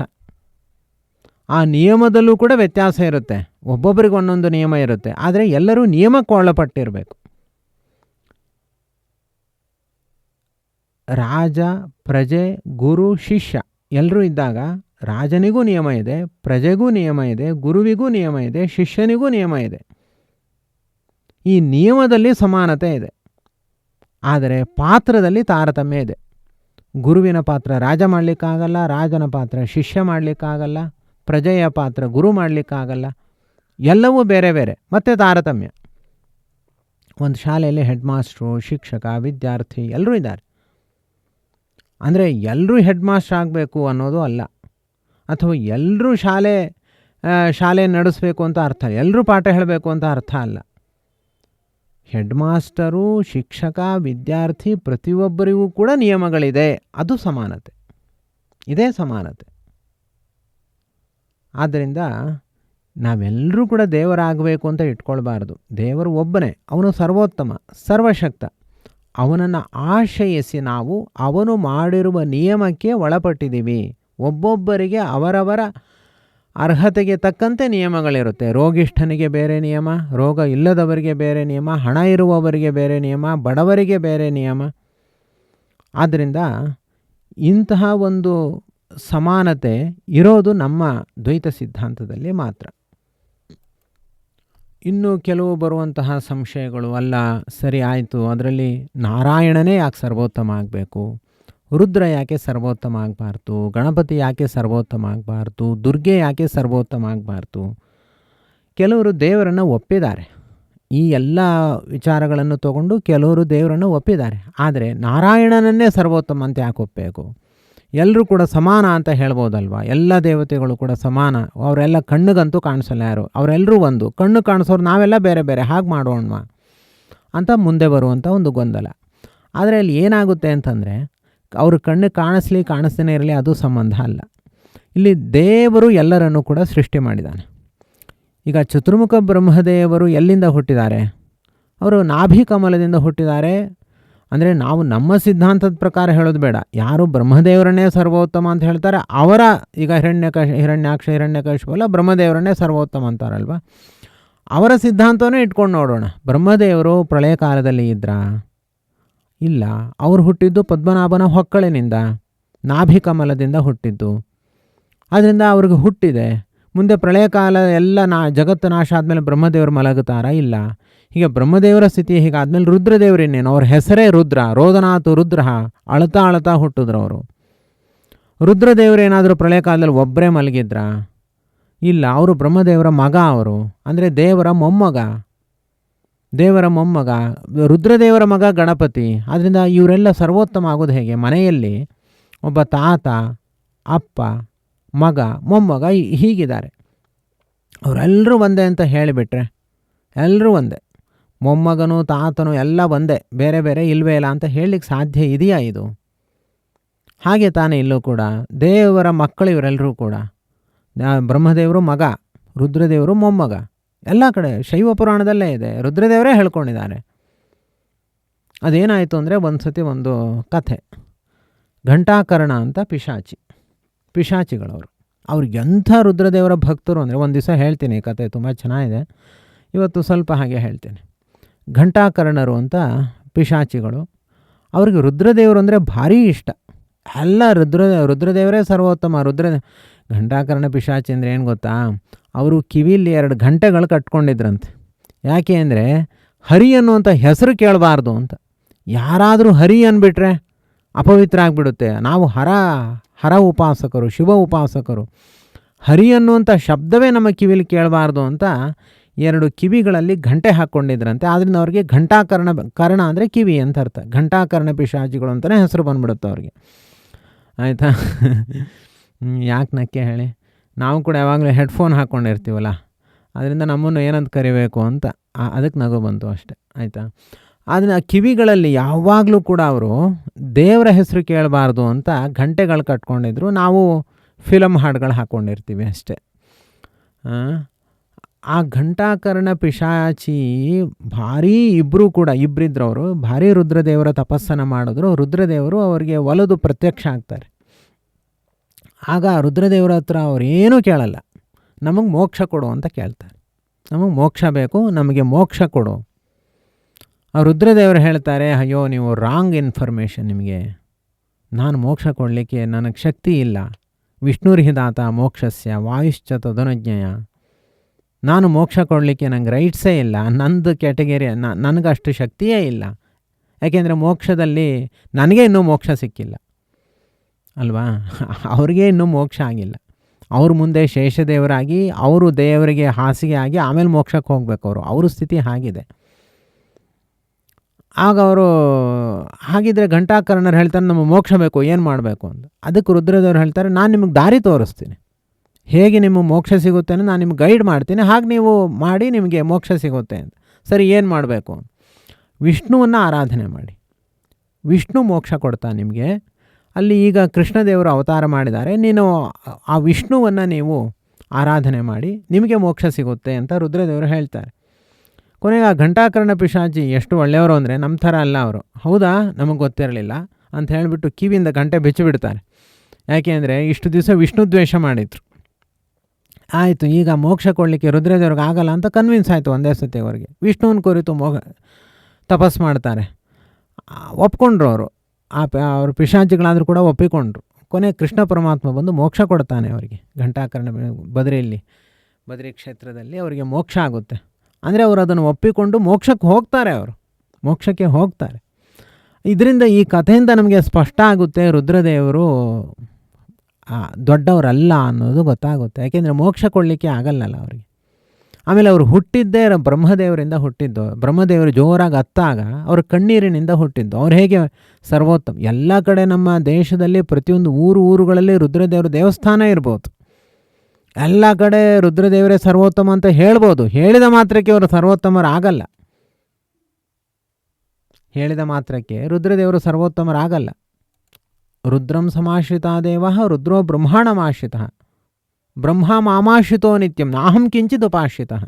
ಎಲ್ಲ ದೇವತೆಗಳು ರುದ್ರದೇವರ ಕಾಲು ಹಿಡಿತಾರೆ. ಆದರೆ ರುದ್ರದೇವರು ಬ್ರಹ್ಮದೇವರ ಕಾಲು ಹಿಡ್ಕೊಂಡಿದ್ದಾರೆ. ಬ್ರಹ್ಮದೇವರು ದೇವರ ಕಾಲನ್ನು ಹಿಡ್ಕೊಂಡಿದ್ದಾರೆ. ಆದರೆ ದೇವರು ಯಾರ ಕಾಲನೂ ಹಿಡ್ಕೊಂಡಿಲ್ಲ. ನಾಹಂ ಕಿಂಚಿತ್ ಉಪಾಶ್ರಿತ, ನಾನು ಯಾರನ್ನೂ ಕೂಡ ಆಶ್ರಯಿಸಿಲ್ಲ ಅಂತ ದೇವರು ಹೇಳ್ತಾನೆ. ಆದ್ದರಿಂದ ರುದ್ರದೇವರು ಸರ್ವೋತ್ತಮ ಆಗಲಿಕ್ಕೆ ಸಾಧ್ಯವೇ ಇಲ್ಲ. ರುದ್ರದೇವರಿಗೆ ಯಾವಾಗ ಖುಷಿ ಆಗುತ್ತೆ ಅಂತಂದರೆ ದೇಹ ಪಂಚಮುಖೋ ರುದ್ರ ಸ್ಫಟಿಕಾಮಲಕಾಂತ್ಯಮಾನ್ ವಿದ್ಯು ಶುಭ್ರ ಅಸಿಧರಜಃ ಸಾಮಾನ್ಯಸ್ಯ ಮುಖಾನಿತು. 5 ಮುಖ ಅಂತೆ ಅವರಿಗೆ. ಅದರಲ್ಲಿ ಒಂದೊಂದು ಮುಖ ಒಂದೊಂದು ಬಣ್ಣ ಇದೆ. ಈಗ ರುದ್ರದೇವರ ಆರಾಧನೆ ಬರುತ್ತೆ, ಅವಾಗ ನಾವು ಚಿಂತನೆ ಮಾಡೋಣ ಹೆಚ್ಚು. ಆ ಎಲ್ಲ 5 ಮುಖಗಳಲ್ಲೂ ಗೋಪಿಚಂದ್ರವನ್ನು ಊರ್ಧ್ವಪುಂಡ್ರ ಧಾರಣೆ ಮಾಡಿದ್ದಾರೆ ಅಂತ ಚಿಂತನೆ ಮಾಡಿದ್ರೆ ಅವರಿಗೆ ಭಾರೀ ಖುಷಿ ಅಂತೆ ರುದ್ರದೇವರಿಗೆ. ಆಯಿತಾ. ಅನೇಕ ಕಡೆ ಶೈವ ಪುರಾಣದಲ್ಲಿ ನಾನೇ ಸರ್ವೋತ್ತಮ ಅಂತ ರುದ್ರದೇವರು ಹೇಳಿದ್ದಾರೆ. ಆದರೆ ಆ ಹೇಳಿದ ಪ್ರಾಯಶ್ಚಿತ್ತಕ್ಕೆ ಸ್ಮಶಾನವಾಸಿಯಾಗಿದ್ದಾರೆ ಅಂತ ಅವರೇ ಹೇಳ್ಕೊಂಡಿದ್ದಾರೆ. ಆ ಪ್ರಾಯಶ್ಚಿತ್ತ ಏಷಮೋಹಂ ಸೃಜಾಮ್ಯಾಶು ಯೋಜನಾನ್ ಮೋಹಯಿಷ್ಯತಿ ತ್ವಂಚರುದ್ರ ಮಹಾಬಾಹು ಮೋಹಶಾಸ್ತ್ರಾಣಕಾರಿ ಅಂತ ದೇವರವರಿಗೆ ಅಪ್ಪಣೆ ಮಾಡಿದ್ದಾನೆ. ನೀನು ಮೋಹಶಾಸ್ತ್ರಗಳನ್ನು ರಚನೆ ಮಾಡುವಂತ ದೇವರ ಅಪ್ಪಣೆಗೆ ಅನುಕೂಲವಾಗಿ ಅವರು ಮೋಹಶಾಸ್ತ್ರವನ್ನು ಕಲಿಯುಗದಲ್ಲಿ ಇರುವಂತಹ ಇವರಿಗೆ ಯಾರು ಅಯೋಗ್ಯರಿಗೆ ವಿಪರೀತ ಜ್ಞಾನ ಬರಬೇಕು ಅನ್ನೋ ದೃಷ್ಟಿಯಿಂದ ಅವರು ಹಾಗೆ ಮೋಹಶಾಸ್ತ್ರಗಳನ್ನು ರಚನೆ ಮಾಡಿದ್ದಾರೆ ರುದ್ರದೇವರು. ಪ್ರಾಕ್ಟಿಕಲ್ಲಾಗಿ ಅದು ಹಾಗಲ್ಲ, ಅದು ಸಾಧ್ಯವೂ ಇಲ್ಲ. ಯುಕ್ತಿಯಿಂದಲೂ ಸಿದ್ಧವಾಗಲ್ಲ, ಅಥವಾ ಅದು ಪ್ರಮಾಣದಿಂದಲೂ ಸಿದ್ಧವಲ್ಲ. ಹೀಗೆ ರುದ್ರದೇವರೇ ಯಾವಾಗ ದೇವರಲ್ವೋ ಆಗ ಉಳಿದ ದೇವತೆಗಳ ಬಗ್ಗೆ ನಾವು ಹೇಳೋ ಅವಶ್ಯಕತೆ ಇಲ್ಲ. ದುರ್ಗೆನ ಸರ್ವೋತ್ತಮ ಅಂತ ಹೇಳ್ತಾರೆ. ದುರ್ಗೆ ವಿಷ್ಣು ಪತ್ನಿ. ಆಕೆ ವಿಷ್ಣು ಪತ್ನಿ. ಅವಳು ತಮಸ್ಸಿನ ಸ್ವರೂಪದವಳು. ಅವಳು ಹೇಗೆ ದೇವರಾಗ್ತಾಳೆ? ಅವಳಿಗೆ ವಿಷ್ಣುವಿನ ಆಲಿಂಗನ ನಿರಂತರ ಬೇಕು, ವಿಷ್ಣುವಿನಿಂದ ಸುಖ ನಿರಂತರವಾಗಿ ಬೇಕು. ಆಕೆ ಹೇಗೆ ಸರ್ವೋತ್ತಮ? ಹೀಗೆ ಯಾವ ದೇವತೆಗಳು ಕೂಡ ಸರ್ವೋತ್ತಮರಲ್ಲ ಅಂತ ಹೇಳಿದವರು ಶ್ರೀಮದಾಚಾರ್ಯರು. ಆಗ ಸಿಟ್ಟು ಮಾಡ್ಕೊಳ್ಬಾರ್ದು. ನೀನು ದೇವರಲ್ಲ ಅಂತ ನಾವು ಹೇಳಿದ್ರೆ ನಮಗೆ ಸಿಟ್ಟು ಬರುತ್ತಾ? ಹಾಗೆ ರುದ್ರದೇವರಲ್ಲ ಅಂದರೆ ಸಿಟ್ಟು ಮಾಡ್ಕೊಳ್ಬಾರ್ದು. ಅದು ಪ್ರಾಕ್ಟಿಕಲ್, ಅದನ್ನು ಒಪ್ಕೊಳ್ಬೇಕು. Application important. ಏನಿದೆ ಅದನ್ನು ಒಪ್ಪಿಕೊಳ್ಬೇಕು. ಅದನ್ನು ಶ್ರೀಮದಾಚಾರ್ಯರು ನಮಗೆ ಎಲ್ಲ ಕಡೆಯೂ ಕೂಡ ಅವರು ಹೇಳೋ ವಿಷಯ ಒಂದೇ. ಆಲೋಡ್ಯ ಸರ್ವಶಾಸ್ತ್ರಾಣಿ ವಿಚಾರ್ಯಜ ಪುನಃ ಪುನಃ ಇದಮೇಕಂ ಸುನಿಷ್ಪನ್ನಂ ಧ್ಯೇಯೋ ನಾರಾಯಣ ಸದಾ. ನಾನು ಎಲ್ಲ ಶಾಸ್ತ್ರಗಳನ್ನು ಕೂಡ ಓದಿದ್ದೀನಿ. ಶ್ರೀಮದಾಚಾರ್ಯ ಎದೆಗಾರಿಕೆಯಲ್ಲಿ ಹೇಳ್ತಾರೆ, ಎಲ್ಲ ಶಾಸ್ತ್ರಗಳನ್ನು ಓದಿದ್ದೀನಿ. ಅಂದರೆ ಈ ಭೂಲೋಕದಲ್ಲಿರುವ ವೇದಗಳನ್ನು, ದೇವಲೋಕದಲ್ಲಿರುವ ವೇದ ಎಲ್ಲವನ್ನೂ ಅಧ್ಯಯನ ಮಾಡಿದ್ದೀನಿ. ಹೇಗೆ ಅಧ್ಯಯನ ಮಾಡಿದ್ದೀನಿ ಅಂದರೆ ತುಂಬ ಬಾರಿ ಓದಿ ಅದನ್ನು ವಿಮರ್ಶೆ ಮಾಡಿದ್ದೀನಿ. ವಿಮರ್ಶೆ ಮಾಡಿ ನನಗೆ ಒಂದು ಸಾರ ತತ್ವ ಅದರಿಂದ ತಿಳಿದಿದೆ. ಏನದು ಅಂತಂದರೆ ಧ್ಯೇಯೋ ನಾರಾಯಣ ಸದಾ. ಯಾವಾಗಲೂ ನಾರಾಯಣನ ಸ್ಮರಣೆಯನ್ನೇ ಮಾಡಬೇಕು, ಉಳಿದ ಏನೂ ಸ್ಮರಣೆ ಮಾಡಬಾರ್ದು ಅಂತ ಸ್ಟೇಟ್ಮೆಂಟ್ ಕೊಟ್ಟಿದ್ದಾರೆ. ಮತ್ತು ಇನ್ನೊಂದು ಸ್ಟೇಟ್ಮೆಂಟ್ ಕೊಟ್ಟಿದ್ದಾರೆ. ಸ್ಮರ್ತವ್ಯ ಸತತಂ ವಿಷ್ಣು ವಿಸ್ಮರ್ತವ್ಯೋ ನ ಜಾತು ಜಿತು ಸರ್ವೇ ವಿಧಿ ನಿಷೇಧಾಸ್ಯು ಏತಯೋರೇವ ಕಿಂಕರಾಹ. ವಿಧಿ ನಿಷೇಧಗಳು ನಾವ್ಯಾಕೆ ಇಷ್ಟೆಲ್ಲ ಮೈಲಿಗೆ ಎಲ್ಲ ಯಾಕೆ ಮಾಡ್ತೀವಿ ಅಂತಂದರೆ, ಅಥವಾ ಇನ್ನೇನೇ ಕರ್ಮಾಚರಣೆಗಳನ್ನೆಲ್ಲ ಯಾಕೆ ಮಾಡ್ತೀವಿ ಅಂತಂದರೆ ದೇವರಿಗೋಸ್ಕರ ಮಾಡ್ತೀವಿ. ಆದ್ದರಿಂದ ದೇವರ ಸ್ಮರಣೆನೇ ನೇರವಾಗಿ ಮಾಡಿ, ಯಾವಾಗಲೂ ದೇವರ ಸ್ಮರಣೆನೇ ಮಾಡಿ. ಅದಕ್ಕಿಂತ ದೊಡ್ಡ ಮಡಿ ಇನ್ನೊಂದಿಲ್ಲ, ಅದರ ವಿಸ್ಮರಣೆಗಿಂತ ದೊಡ್ಡ ಮೈಲಿಗೆ ಇನ್ನೊಂದಿಲ್ಲ. ಆದ್ದರಿಂದ ನಿಜವಾದ ವಿಧಿ ಅಂತಂದರೆ ದೇವರ ಸ್ಮರಣೆ ಯಾವಾಗಲೂ ಮಾಡೋದು. ನಿಜವಾದ ನಿಷೇಧ ಅಂದರೆ ದೇವರನ್ನ ಯಾವಾಗಲೂ ಮರಿಬೇಡಿ ಅನ್ನೋದು. ಇದೇ ವಿಧಿ ಮತ್ತು ನಿಷೇಧ ಅಂತ ಘಂಟಾಘೋಷವಾಗಿ ಹೇಳ್ತಾರೆ. ಹರಿರೇವ ಪರೋ ಹರಿರೇವ ಗುರು ಹರಿರೇವ ಜಗತ್ ಪಿತೃಮಾತೃಗತಿ. ಅವನೇ ಶ್ರೇಷ್ಠ, ಅವನೇ ತಂದೆ, ಅವನೇ ತಾಯಿ, ಅವನೇ ಗುರು. ಅದನ್ನು ಘಂಟಾಘೋಷವಾಗಿ ದ್ವಾದಶ ಸ್ತೋತ್ರದ 3ನೇ ಅಧ್ಯಾಯ ಅಂತೂ ತುಂಬ ಅದ್ಭುತವಾಗಿದೆ. 4 ಶ್ಲೋಕದಲ್ಲಿ ಸಮಗ್ರ ತಮ್ಮ ತತ್ವವನ್ನು ಅಲ್ಲಿ ನಿರೂಪಣೆ ಮಾಡಿದ್ದಾರೆ. ಯಾರಿಗೂ ಬೇಸರಕ್ಕೆ ಅವಕಾಶ ಇಲ್ಲ, ಎಲ್ಲೂ ಯಾವ ಸಮಸ್ಯೆಯೂ ಕೂಡ ಇಲ್ಲ. ಆಗ ಅವರು ಹೇಳಿರುವಂತಹ ಪ್ರತಿಯೊಂದು ಸತ್ಯಾಂಶವೇ ಈಗ ಸೈಂಟಿಫಿಕ್ಕಾಗಿ ಅವೆಲ್ಲವೂ ಕೂಡ ತೀರ್ಮಾನ ಆಗ್ತಾ ಇದೆ. ಆ ವಿಚಾರ ನಾವೀಗ ತಗೊಳ್ಳೋದು ಬೇಡ, ಇನ್ನೊಮ್ಮೆ ವಿಚಾರ ಮಾಡೋಣ. ಒಟ್ಟು ನಾವಿಲ್ಲಿ ತಿಳ್ಕೊಳ್ಬೇಕಾಗಿರುವಂಥದ್ದು ಧ್ಯೇಯೋ ನಾರಾಯಣ ಸದಾ. ಅದಂತೂ ಸತ್ಯ. ಆ ತತ್ವನ ಬೇರೆ ಯಾರಿಗೂ ಹೇಳಲಿಕ್ಕೆ ಸಾಧ್ಯ ಇಲ್ಲ. ಹೇಳ್ಬೋದು ಅವರು, ಆದರೆ ದೇವರನ್ನ ಸರ್ವೋತ್ತಮ ಅಂತ ಹೇಳೋರಿಗೆ ಮಾತ್ರ ನಿಜವಾದ ರೈಟ್ಸು. ದೇವರೊಬ್ಬನೇ ಸರ್ವೋತ್ತಮ, ಬೇರೆ ಯಾರೂ ಅಲ್ಲ. ಇತ್ತೀಚೆಗೆ ಕೆಲವರು ರಾಘವೇಂದ್ರ ಸ್ವಾಮಿಗಳನ್ನೇ ದೇವರು ಅಂದ್ಬಿಡ್ತಾರೆ. ಎಂಥ ಅದು ಅಪಾಯದ ಸ್ಥಿತಿ. ರಾಘವೇಂದ್ರ ಸ್ವಾಮಿಗಳು ತುಂಬ ದೇವರಿಗಿಂತ ತುಂಬ ದೂರದಲ್ಲಿರುವಂತಹ ಒಬ್ಬರು ಸಂತರು ಅವರು. ಅನೇಕರು ಹಾಗೆ ನಮಗೂ ಕೂಡ ಕೇಳ್ತಾರೆ, ರಾಘವೇಂದ್ರ ಸ್ವಾಮಿಗಳೇ ದೇವರಲ್ವಾ ಅಂತ ಕೇಳ್ತಾರೆ. ಅವರೊಬ್ಬರು ಸಂತರು, ಅವರು ದೇವ ಭಕ್ತರವರು. ಅವರು ಯಾವಾಗಲೂ ರಾಮದೇವರ ಉಪಾಸನೆಯನ್ನು ಮಾಡುವಂತಹ ಒಬ್ಬ ಸಂತರು, ಒಬ್ಬ ಸನ್ಯಾಸಿಗಳು.